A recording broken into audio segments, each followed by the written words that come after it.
ชายยาวลูกเอ้ยมาฮอดอีแม่มาฮอดอีแม่ มาเลยบุญแต่บุญ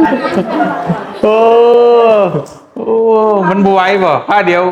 ยกคนเดียวบไหวเนาะนี่ค่ะโบงอยู่พี่เอิญจอนอันนี้แพนพี่น้องไงจอนแพนอันนี้จอนโอ้จอนนะโบอันนี้เพื่อนบอนี่แพนอันในแพนนี่คือยังการเช็ดจอนแม่เฮ็ดบ่ ทำเองพ่อเราทำเองโอ้เราทำเอง ขาด7อันคนลืมลูก โลดร้านอะไรโอ้ยบนกก็ได้แม่ป้าเนี่ยไปชื่อขมากคำพูดแล้วอันแรกแม่ก็เดี๋ยวดีใจแหละจุกเอ้ยสารมาหาก็แม่ก็มีหังมีกาคำฮักคำแพงนี่แหละ โดยบ่คิดบ่คล้องสักหน่อยแล้วว่าจะจวบนี่คือพ่อว่าจะเจอเนาะแม่ว่าจะได้เจอเฮ้ยดีอกดีใจงามโดยจะดูจบลานจะมีแห่งโดย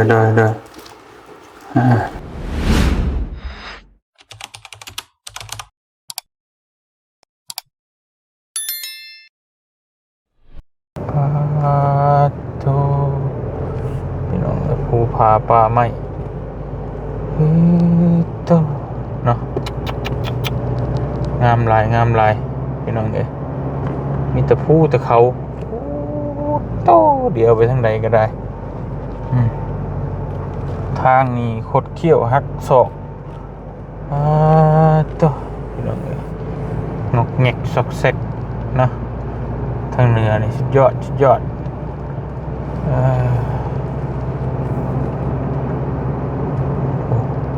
ดังเดินทางลงเขาลงดอยเอาพี่น้องเอ้ยเนาะทักทายสบายดีตอนบ่ายพี่น้องเอ้ยทักทายสบายดีเด้อหลังจากที่เฮาออกมาจากเมืองหงสาสิมุ่งหน้าไปสู่เมืองเงินก็เป็นแขวงสุดท้ายของแขวงสยบุรีพี่น้องเอ้ยหลังจากหันก็ลอยต่อไปแขวงไซสมบูรณ์บ้านนี้เนาะเฮาก็สิเข้าไซสมบูรณ์แล้วก็เข้าไปสู่แขวงบ่อแก้วเลยบ้านนี้พี่น้องเอ้ยป้าโตแต่สิไปหาป้าน้องมีก่อนพี่น้องเอ้ยเนาะไปหาป้าน้องมีเยี่ยมยามทำข้าวก่อนป้าน้องมีก็คือเอื้อยของเมน้องมีนั่นแหละคือบ้านเกิดเมืองนอนจุดกำเนิดของเมน้องเมฆอยู่พี่อยู่แขวงสยะพี่แล้วก็ย้ายถิ่นฐานลงไปอยู่พูนพี่น้องไปอยู่ใต้พุ่นเมืองบ้านเกิดอยู่พุ่นได้พี่น้องเนาะอยู่พี่ได้ยินแต่เมย์เราให้ฟังแต่หึงแล้วแหละแต่ก็ยังบ่เคยเห็นแต่มื้อนี้เห็นแล้วพี่น้องเนาะต่อไปเดินทางต่อพี่น้องเอ้ยบ้านนี้เส้นทางก็ยาวไกลชาวเมืองบ้านหงสาชาวเมืองเงินยินดีต้อนรับโอ้ยพี่น้องเนาะเอามาฮอดเรียบร้อยเด้อพี่น้องเด้อบ้านนี่เมืองเงินเมืองทองเมืองเงินบ้านน้ำเงินอีกเนาะเอาพี่น้องมาฮอดแล้วบ้านป้าน้องมีแต่พอหูเพื่อนไปอยู่ใส่ไปหาเพื่อนมันก่อนถนนหนทางก็ดีพี่น้องไอ้แถวนี้เป็นเมืองก็บ่ใหญ่ปานใดเนาะบ่ใหญ่สมเมืองหงสาใหญ่กว่า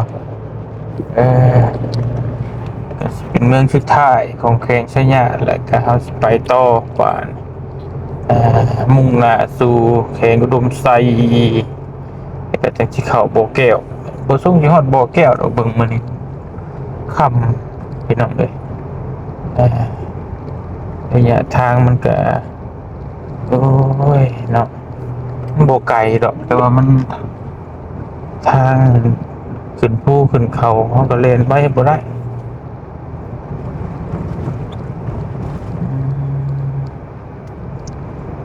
ไปใส่เด้พี่น้องเลยโอ้โหอยู่นอกพุ่นไปจาก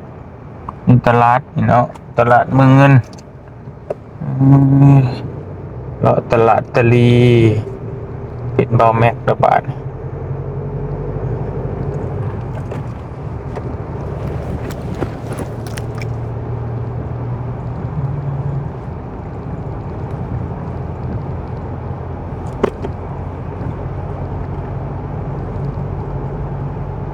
ฝนก็ตกตลอดแต่ทำมาพี่น้องแทบจะว่าหยุดแต่ว่านี่มือเดียวแต่ก็ตกดีขนาดเนาะฟ้าฝนขึ้นมาทั้งเหนือเอ้ยตกคักตกแน่พี่น้องเลย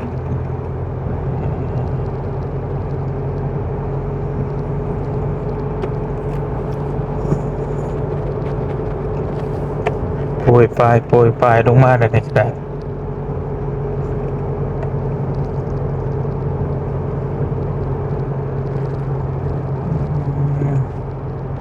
ออกมานอกที่ป่านนี่เนาะเออทางไปทางไหนเด้มีแต่ผู้จะเขาไปหน่อยมาพี่ผู้ยอมรับมีผู้เขาตลอดเลยอยู่กับผู้กับเขาดีแล้วแต่บาชีดิดเพียงในหายะขึ้นมาทางนี้โอ้ครับนี่ดี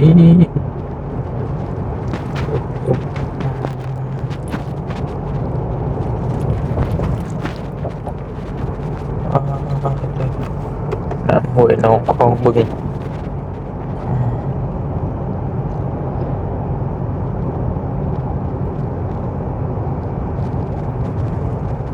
ไป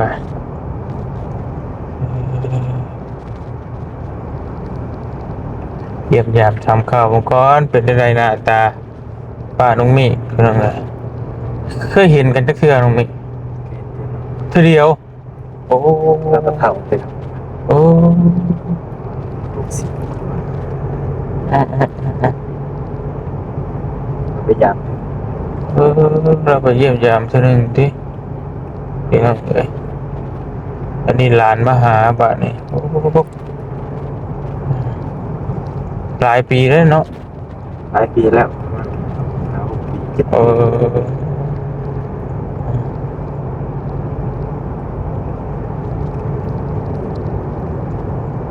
แต่ทางดีทางงามเดี๋ยวเลยนะ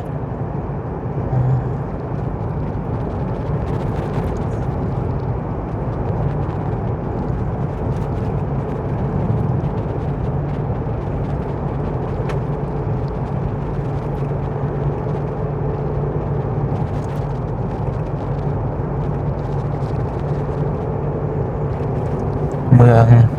เงินแขวงไสยะแขวงไสยะนี่ก็กว้างเติบเลยพี่น้องมาขี่รถพวกไกลนึงก็แต่เข้ามาโตออกมาตะเวียงจันทน์ไปเลยฮอดพี่ระยะทาง200-300 กิโลหรือมั้ง200 กิโลไป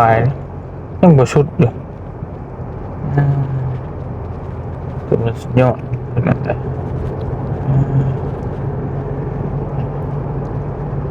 เราก็สิคงคอยแล้วอยู่ใส่เด้เบิดมาจากเทื่ออยู่ว่า ดูหาแต่สั่งมาเขากินทัน เปิดคงกินถ่าอะโอ้โหมันเย็นไปแล้วไปแล้วคอยมาตอดมาเดี๋ยวเราเนี่ย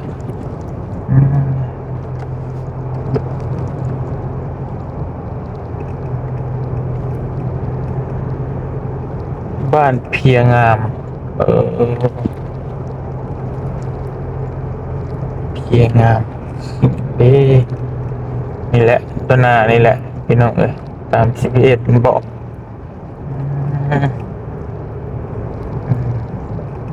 กุกไม้กระลายล่มลื่นขนาดแถวนี้เขียน เฮียนก่อนจึง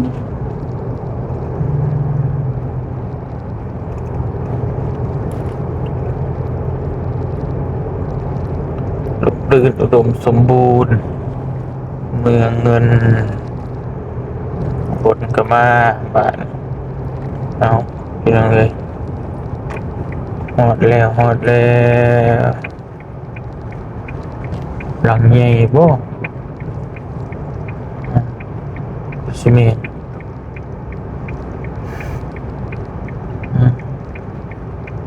ปั๊บแม่นดีมันบ่อ๋อนี่นะอ๋ออันนี้บ่ฮะถามดูอ๋ออันนี้เมื่อวานนี่โอ้นี่ขึ้นป้าตรงนี้โมเมนต์เลยพี่นะท่านได้เนี่ยใจโทษถามผมก่อน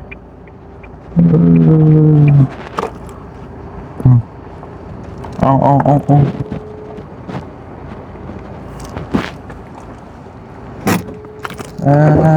เจ้า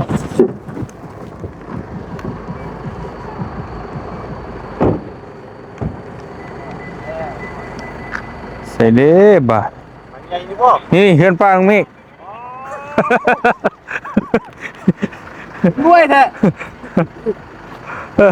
สบายดี นี่ด้วยล่ะ แต่แล้ว GPS มันชุดอันนี้ ดังเด้นี่เรียนบ่ ไหน พูด โอ้หลังในพูดโอ้ หลังนี่เหรอเออเอาโอ้ตกใจเวิร์ดพี่น้องเลยเนาะอ๋อมันจุดเท่านี้ได้มันจะเพี้ยนหน่อยนึงเนาะใครอยู่ชำนี่ใครอยู่เพี้ยนหน่อยนึงเรานั่งอยู่วะตะกี้เรามานี่นะแล้วเราย่างพุ่นในเครื่องเรามาชงอยู่นี้เรามาชมนี่โอ้หลังใหญ่ดิเนาะโอ้มหาเศรษฐีพี่น้องเลยไปพี่น้องเลยเนาะตู้หอดแล้วโอ้ยังตำหูตำสาดอยู่นี่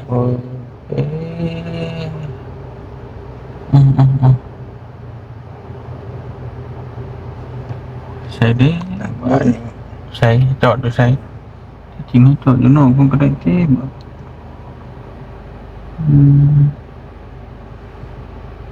จอดบ่ได้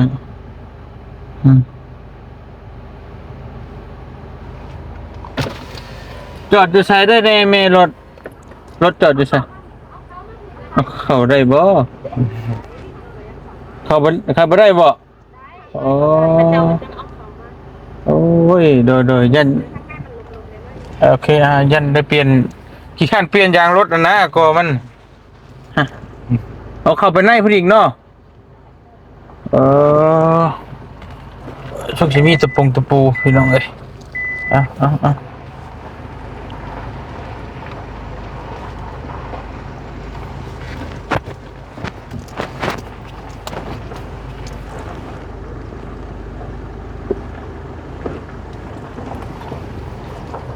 โอเควันนี้บอก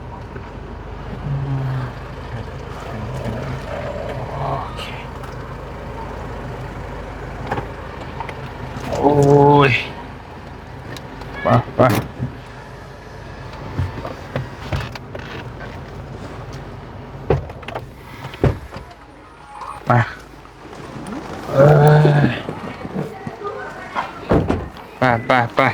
สบายดีเด้อสบายดีป้าผู้ได้ป้าผู้นี่บ่สบายดีป้าบุญลายชายยาวลูกเอ้ยมาฮอดไอ้แม่มาฮอดไอ้แม่มาเลยบุญแผ่บุญว่าเลยลูกเอ้ยนั่นแหละก็ได้ละบ่คิดว่าอันสิมาฮอดเด้ ก็ว่าเนี่ยไอ้แม่ก็คิดเหมันกันหนาว่าลูกสิบ่มาฮอดร้านสิบ่มาฮอด กันนะ นั่นแหละ อันนี้ก็นี่คือกันนะลูก คือกัน คือกันบ่ ก็คือกัน โอ้ ลูกเป็ด เพื่อน แม่แหละเป็ดเพื่อน สบายดีลูกก็สบายดีสบายดีมาเฮิรนเฮาพุ่นมาเฮิรนอยู่พุ่น โมเมนต์หลังนี่บ่ บ่แม่น อ๋อห่วย บ่เรียนอยู่พุ่นเนาะ อ๋อ อันนี้เป็นเพื่อนแม่นี่ลมก็ตกแล้วนี่โอ้อยู่น้ำกัน เอาไม่หมักไหมไปฝากเรา เอาของฝากกันเด้อ อืมหมักไหมตอกไปฝากลาก่อนเด็ดๆมาได้แต่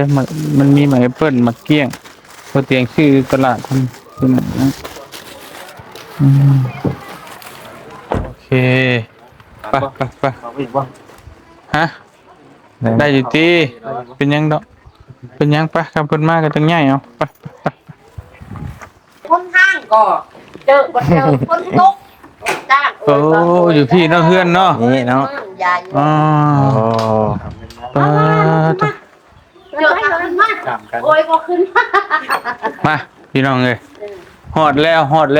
บ้านนี้ แล้ว อ๋อผูกป้ายทะเบียนเฮือนแล้วก็ดูหน้าเฮือนเลย บ้านเพียงามบ่ แม่ มาเพียงงามเนาะ คือว่าเพียงามเมื่อยบ่เมื่อยเพลียเนาะ มาไกลเลยเอาเลย อ่า เบิ่ง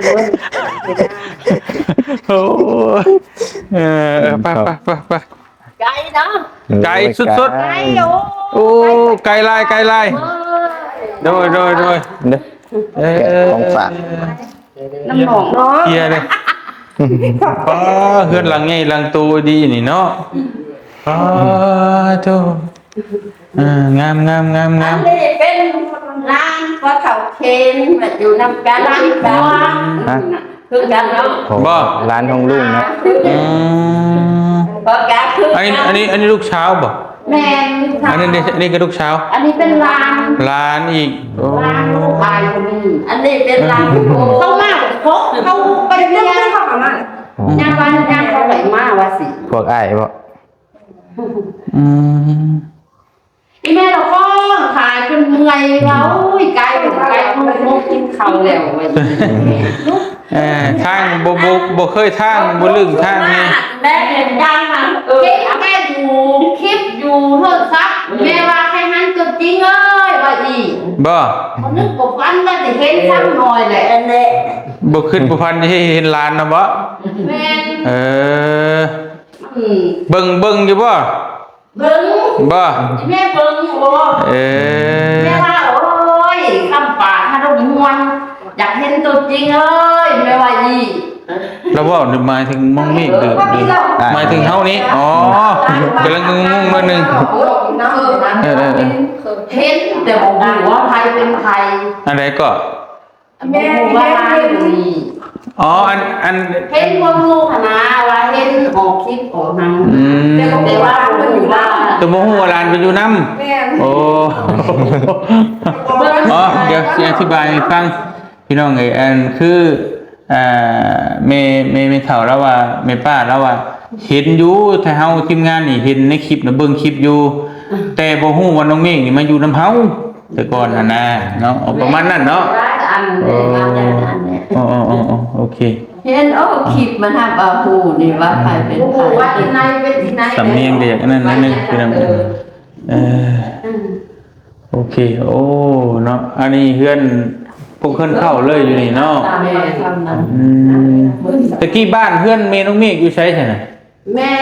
ไปนำพ่อนำแม่ไปทำมาหน้าแต่ปี70หายบอกไปเมื่อไหร่อุดมไส้ที่ไหนก็จนฮอดปากซองปากเซ่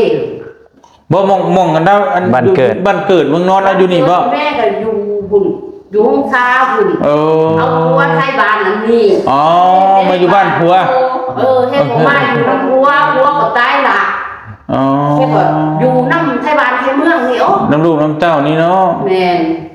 ลูกเตาก็เพิ่นก็ใหญ่ก็ยังอยู่ดีหมดเฮ็ดก็พากันเฮ็ดกันสร้างอยู่นี่ก็ได้กินได้อย่างไปน้ำบ้านน้ำเมืองนี่แหละ พัดอยู่พัดเองก็อยู่น้ำลูกสา เจ้าว อยู่เธอหลาน ถ้าก็ได้ลูกผัดเดียว โมอายไปแต่เดียวไม่อยู่ที่หมดแล้ว โอ้พี่น้องเลยอ๋อโตบ้านเพื่อนหลังใหญ่หลังโตดีเป็นเพื่อน เย็นเนาะ เย็น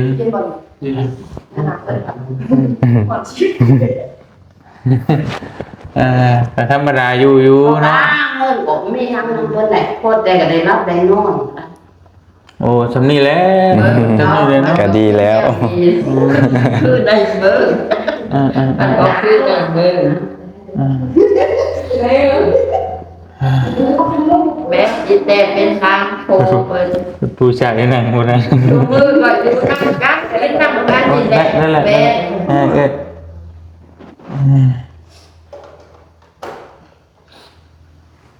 อากาศใครอยู่ทางเหนือเนาะอากาศธรรมดาอยู่เย็นเติบอยู่ นี่แหละ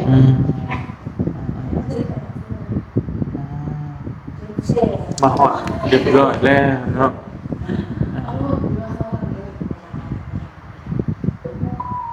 จูน้ำกันจะค้นเหม็น สีเดินด้านดอย สี่ปลายสามปลาย สามปลายเอ้ามีปลายพ่อ 3 ปลาย โอ้ยเราเป็น3 ปลาย มาเหนือนี่เป็ดอะไรอย่างสามปลายก็มี แม่ก่อนท่านนั้นป่าอีป่าได้เนาะโอ้มาอีแล้วนะเอาว่าหูว่าเป็นไฟเป็นไฟแล้ว หูเลยบึงไม่หลังเนาะอยู่คนละ หูช่วงไหนฉัน โอ้ หูว่าลานไปอยู่น้ำเฮาน่ะหูตอนไหน ข้าก็หูบางมากรถเมล์ดิโอแม่คุณโทรมา หักหูมากๆนี่เลย แม่ โอ้เขาบอกโทรหาแม่นี่แม่โทรหาเขาก็บอกแม่นี่ เปิดไปเรื่อยๆเปิดไปเรื่อยๆ เบิ่งก็บ่ได้เห็นว่าฉะนั้นในคลิป เห็น นั่นแหละ เนาะ แต่เขาบอกหูจัก เห็นบ่จื้อเนาะ จ้าก็บอก อ๋อ ข้างของมุ่งมากบอก ถามจังครับยังเจอกับเห็นก่อนนะนี่เป็นไทยบอกแม่ก็มูแหละคนที่ได้ฮู้อีก็ เพ เลย ราะว่าบ่ได้เจอกันเนาะ บ่ได้ตัวกันสักเติมรู้ บ่ได้จวบบ่ได้เจอ แม่ไปบ้านกันยังหน่อยเนาะยังเฮียน จักปีแหละบ่สิได้10 กว่าปีแล้วบ่7 8 ปี 10 ปี บ่ไปนั่งมองเห็นไปนั่งใกล้ครับ เลิกข้าวไปเลิกอะไรตัวเดี๋ยวแม่ก่อน แต่ก่อนเคยไปเยี่ยมดูพุ่นอันน่ะเทื่อนึงเนาะยังน้อยอยู่บ่น้องเมียงยังน้อย นี่บ่ทันใหญ่แค่เด้อเป็นบ่าว เดี๋ยวนี้เจ้าบ่ได้คนเช้าแล้วเด้อ 26แล้ว โอ้บ่เพิ่งจะน้อยหรอกไปแต่นั่งนี่ยังน้อย 2018 เดี๋ยวนี้มันประมาณเนี้ย 2008 25 6 7 ปี7 ปีแล้ว จังเขานี่นะจากเขาอ่ะ ก็ห้องท่องมาในแล้วตอนเช้าแล้วเพื่อมัน ก็ กันนะ อายตั้งแต่ระบาดมาพวกกินอยู่นี่น้องคนว่า เป็นแต่ง บอกเขาไปข้างหน้าไปเอารถแม่เขาคนผมไปเอารถมาใหม่ ยังแต่งผ้าขาวคนอื่นยังตั้งเขา ซักข้าว หลายอย่างหลาย มา เรื่อง เลยข้าว บ่ ข้าว เข้าใจ แม่ดูว่า หลายอย่างได้ฮะต้องเฮียนหูหลายอย่างด้วยนี่แต่งผ้าขาว แม่ ตั้ง มัน เขา มีเรื่องแห้งหรอแม่กับปากมันเป็นทางดีว่า ดอกเปิ้ลมาทำอีทันใจหูความ เอาอยู่พุ่นกับบริคือกันบ่พงชาก็จะพี่กับบุคือบ่ คือเลย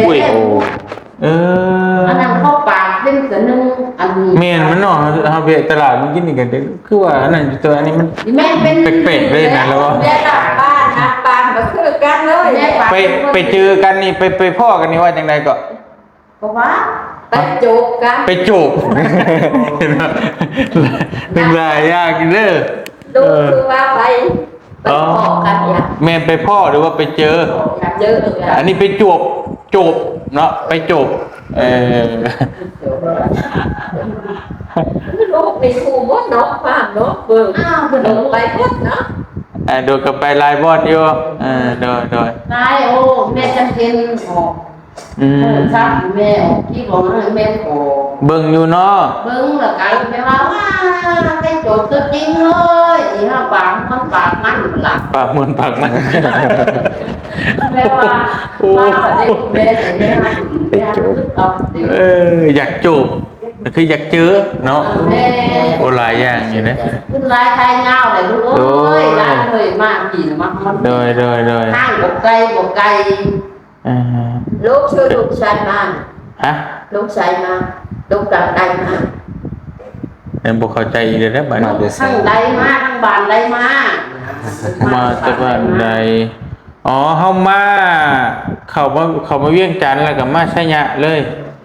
แล้วก็เฮาบ่ฮู้ว่าบ้านใดแน่เนาะก็มา มือเพียงดอกมัน มาเมืองเพียงเมืองชัยยะแล้วก็มาหงสานี่แหละแล้วก็มานี้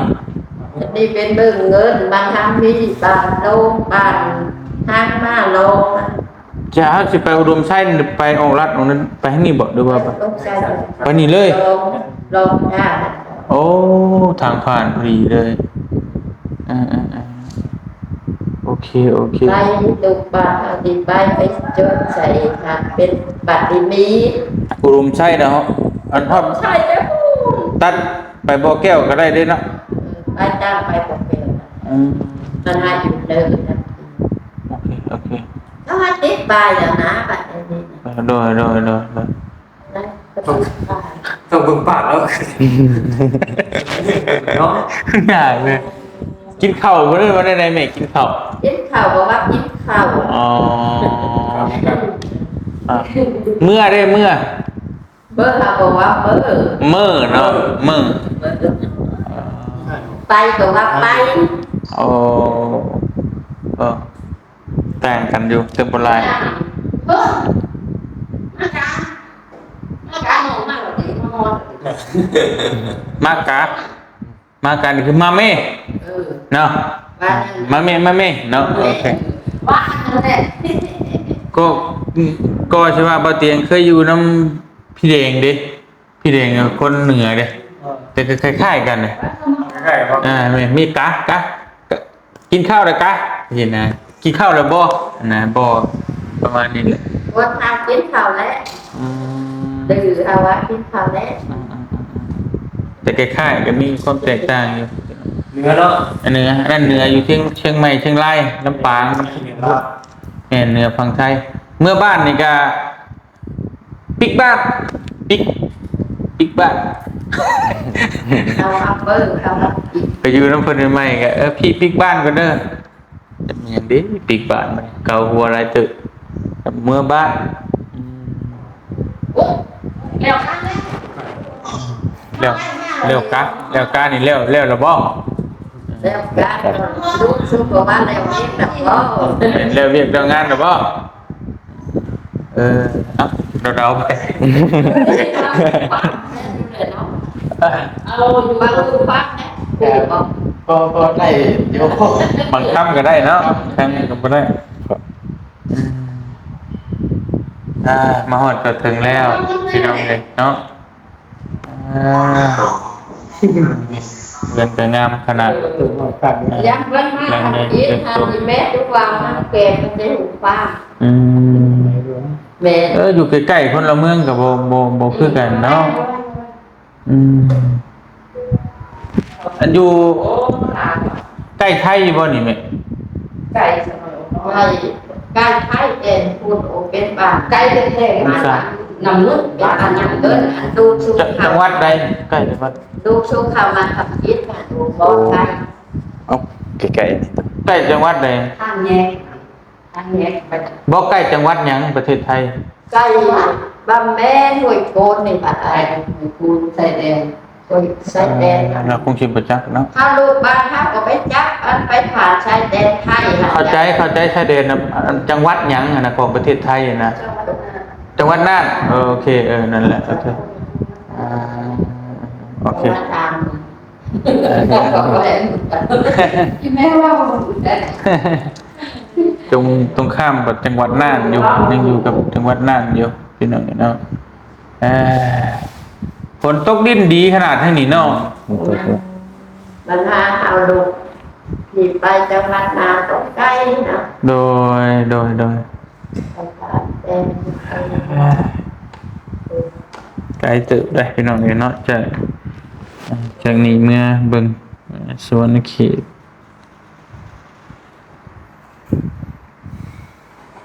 เพื่อนแม่ก็อยู่ลุ่มพุกแม่อยู่เบื้องทาง ไปสวนเขต อะไรนะไม่เคยเลย โอ้878ลัดเกือบ900โล มาเลยบ่ ชาวบ้านเฮาเลยแม่ ก็ไก่เด้อเนาะ มันคือ เปลี่ยนบ่ เกือบ900ลัก เปลี่ยนทำเนียงที่เพิ่น เปลี่ยน อยู่เบื้องเดิมนี่ข้าวบอกแป้งพักนี่เนาะอยู่ที่ไหนใช้เพิ่นก็แป้งเบาว่ารักตักเบิ่งเงินนี่นะ บ่ ว่าเนาะ เพิ่นว่าได้แม่ บอกว่าแต่ได้เนาะว่าได้แต่ได้นี่คือว่าเขาวางเขาบ้านอะไรว่าบ้านบ้านบ้านนั้นบ้านนี้เขาบอกเบิ่งป้ายค่ะแล้ว เราเข้าใจได้ว่า แม่เราเข้าใจลักกิโลนะแม่ เขามีบะหมี่เขาบอกแป้ง มันมีโดยมีเส้นทางเป็นไปบ่ได้บ่มี โอ้เราเว้นหลักกิโลน้ำตาล แม่เอาในโลกเบิ่งแป้งอยู่ใส่น้ำรัก แม่นจนนั้นมันบ่มีตั้งเทื่อมันบ่มีอยู่นำทางอยู่แต่ว่ามันแต่ว่ามันเฮาก็ต้องเอิ้นลักกิโลหั่นนะเฮาก็ต้องเอิ้นแม่นบ่คือกันกับให้หน้าเฮานี่แหละมันต้องเอิ้นให้ชองให้หั่นนะแบบนี้แหละ แม่ตั้งเบาอยู่ว่าไปก่อนอื่นก็ยังว่ามีรักอีกจักกิโลในบ้านบ้านเฮาเขาคือว่าน่ะแม่จะเบาน้ำเด็กน้อยนะ นั่นคือบางบ่อนเพิ่นบ่ได้เฮ็ดเนาะ ไปเพิ่งอื่นเพิ่นมาไปจักรักติดแถว โดย มาบ้านไปเอาแม่กับลูกมาแล้วค่ะ บ่ โทรหา โทรมาถามบ่ ว่าเบิ่งน้องเด้อเนาะบัดนี้ อืม น้องไปหาจูนบัด แม่ว่าอีนางว่าก็นั่งสิโทรหาเดี๋ยวนี้แหละว่าโทรหาก็บ่ได้สุกบ่ ว่าสิมาพักอยู่พี่มันก็บ่ไหวมื้อคืนมันป้าเจ้าทางขึ้นภูเขาลายเนาะอยู่เนาะ แม่น ไปแต่ภูแต่เขา ลายโอยลายทางบ่จึกอันเข้าไปนี่แต่ก็มุ่งชี้ทำน้อยผู้มันหาเป็นตั้งดีไปเด้ออยากแม่ก็งูก็บ่ดีนำตาก็บ่ดีเด็กมันนำหลังมือแล้วอ่ะ โดย โดย ด้วย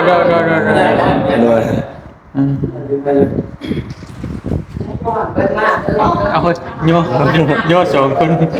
ห้ามอยู่ พาเขาเอามาทำนะพาเขาโยสองคนเดี๋ยวโอ้มันบ่ไหวบ่ผ้าเดียวยกคนเดียวบ่ไหวเนาะขัดที่นี่น้องครับหลุดหามมาเลยบ้าเขา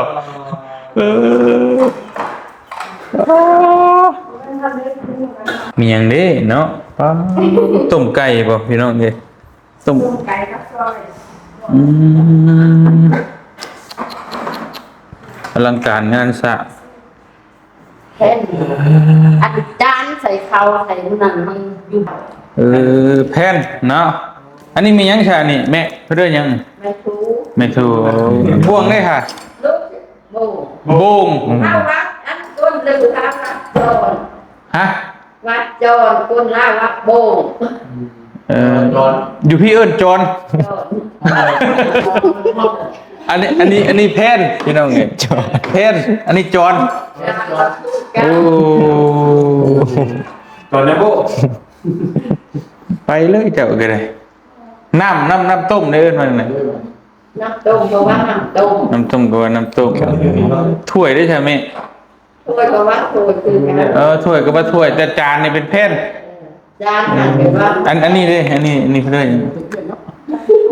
บ่นี่แพน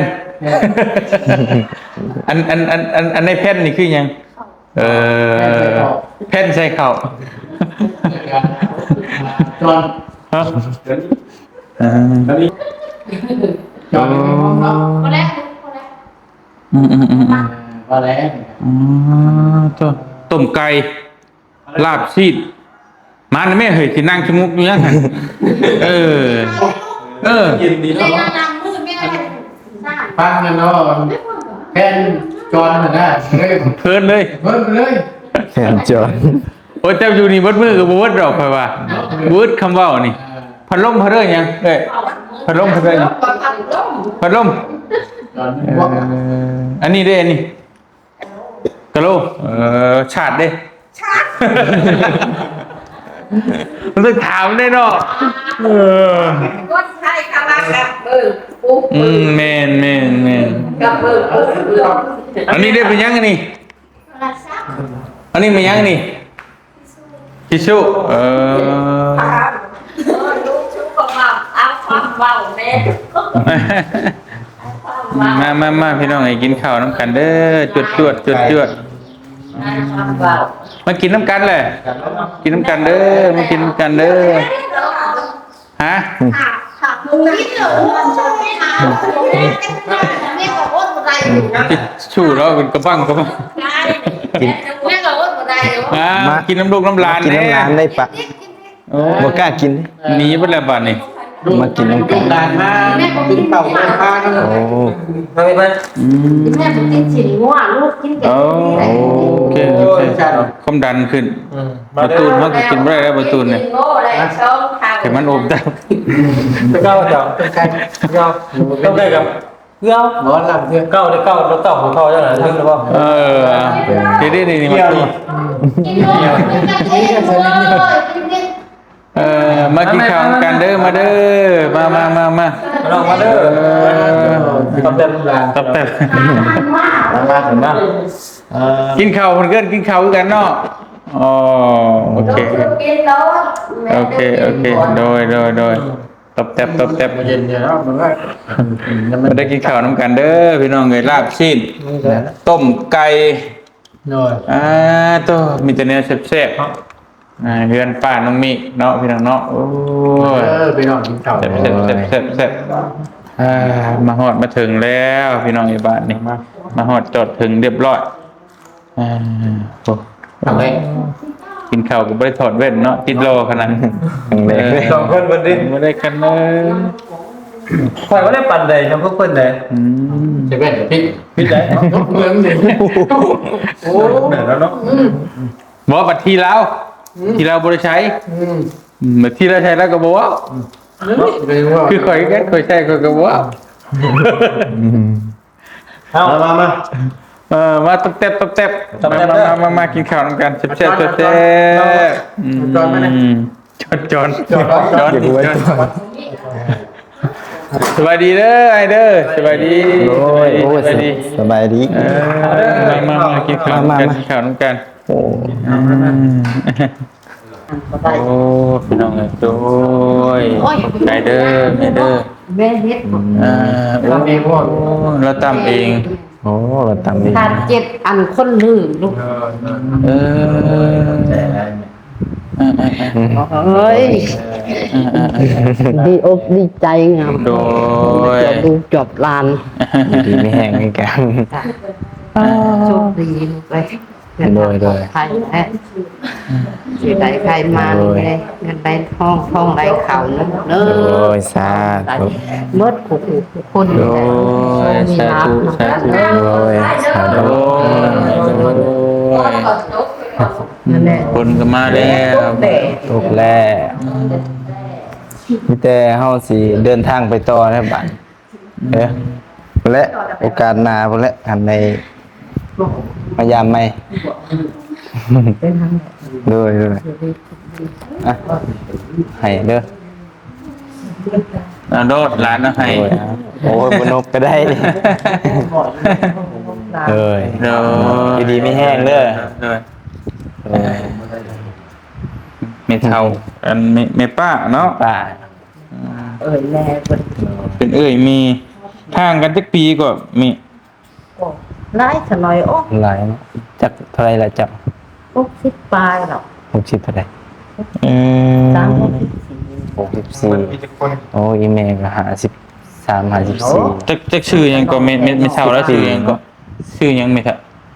ไปน่ะ เดี๋ยว ป่า แม่พ่อ พร พอด พ่อ พรพอด เอาให้แม่ป้าเนี่ยไป โอ้ย ซื้อ เด้อ ขมากคำพูดแล้ว ขมากคำพูดเด้อ โดย สิแม่แซ่บๆกิน โดย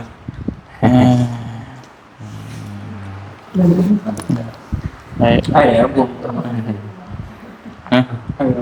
บอกมาใกล้ๆมีก็ให้กันเลยก็ได้ช็อตน้ำ ให้บ่ บ้านเหรอ เนาะมาใหม่ๆคือบ่ได้เป็นไว้แท้ ต้องเลย เออ ตกแต่ คือจิตกดีอยู่นี่เนาะคนอยู่พี่เนาะ นะ บ้านไหนกัน เออ จ่ายด้วยแนวกูอ่ะ เนี่ยอยู่ไหน พ่อตก บ้านไหน กินแม่เราก็นั่งเบิ่งเจ้าอยู่ได้น่ะ เนี่ย อ่า ฝากยังถึงน้องแน่หันน้องนั่งเบิ่ง เรานั่งเบิ่งอยู่น่ะ บอกนี่อันฟ้าเขา บ่แล้วเว้า ฝากคำเว้าคำจานี่นะฝากความคิดฮอดนะ นั่งเบิ่งอยู่น่ะ อ่า อันแรกแม่ก็เดี๋ยวดีใจแหละจุกเอ้ยสารมาหาก็แม่ก็มีหังมีกาคำฮักคำแพงนี่แหละ โดย บ่คึดบ่คล้องสักหน่อยแล้วว่าจะจวบ จวบนี่คือพ่อว่าสิเจอเนาะ แม่น ว่าสิได้เจอ จวบลูกจวบหลาน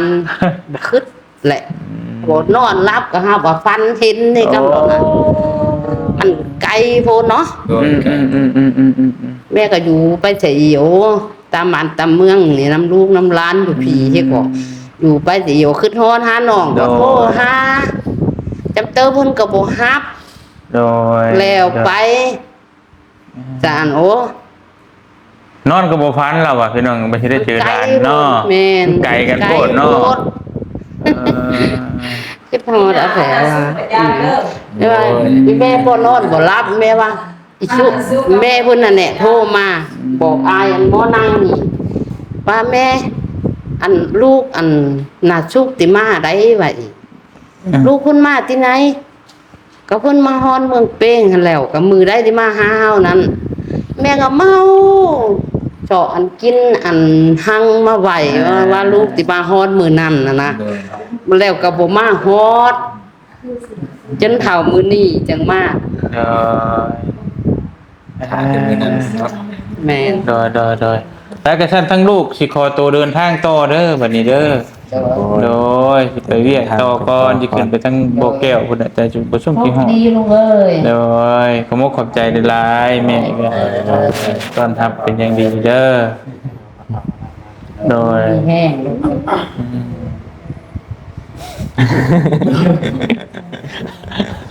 แล้วเขามาแล้วกินน้ำมูเนาะ ก็ทันได้ว่าหยังทันได้เว่าหยัง เขาจะคิดว่าอย่างนี้มันโมกเราเลย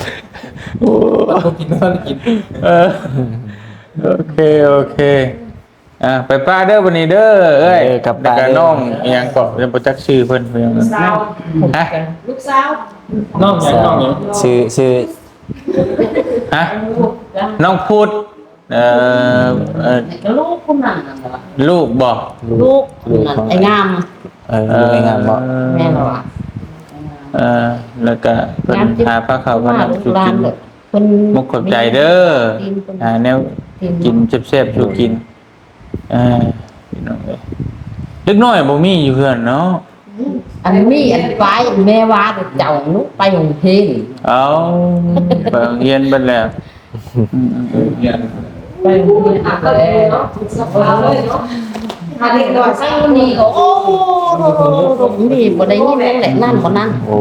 เซลอันนี้ไปโรงเรียนเบิดเนาะ แน่เนาะก็ไป แล้วขนมก็นั่นน่ะมีมาให้เขามาแล้วน้อยต้มกิน จักหน่อย นั่นเดี๋ยวเด็ก แล้วแม่ไปเอานะขนมก็มี นมบ่ ขนมสองกล่องนะก็มีแก๊สหนึ่งก็ได้มาไว้ให้หลานนะอยู่ในอยู่นอกกันนะดูหลังเอาไว้ให้ลูกให้หลานมาเพิ่นมาตรงเฮียนโดยพี่น้องเอ้ยโดยบ่มีแนวมาฝากมาต้อนแต่เฮาก็ได้แวะในตลาดก็มีแต่หมักไม้มีบิซังเนาะอยู่ลาละ ดำหน้าดำน้อยนี่มันอยู่ที่โย rồi tầm đây không phảiของต้อนđiพี่น้องเนี่ยเอาผ้าเพมาเนาะบ่ยาวพุ่นละขอบใจเด้อแม่เด้อโดยเด้อกลับปะเด้อบัดนี้เด้อโดยอยู่ดีมีแห้งอายุมันคนยืนเด้อโดยเนี่ยĐứng trong sân. ไปไปไป Đứng trong sân. ว่ะได้สแคปกับเราเนี่ยจังหน่อยฮะยายเอ้ยยายไปเดินทางไปพี่น้องเอ้ยบ่เตียงก็ขอตัวเดินทางก่อนบัดนี้มาเยี่ยมยามถามข่าวทั้งบ้านแม่ป้าน้องมิกเนาะฝนกระตกเดินทางไปอุดมไซต่อก่อนซอดใส่อุดมไซแล้วก็ไปบ่อแก้วบัดนี้เนาะไปเดินทางต่อไปน้ำกันพี่น้องเอ้ยเป็นอะไรก็ติดตามเป็นกำลังใจให้น้ำกันเด้ออยู่ดีมีแฮงเบิดสุขทุกคนไปเดินทางก่อนสบายดีไป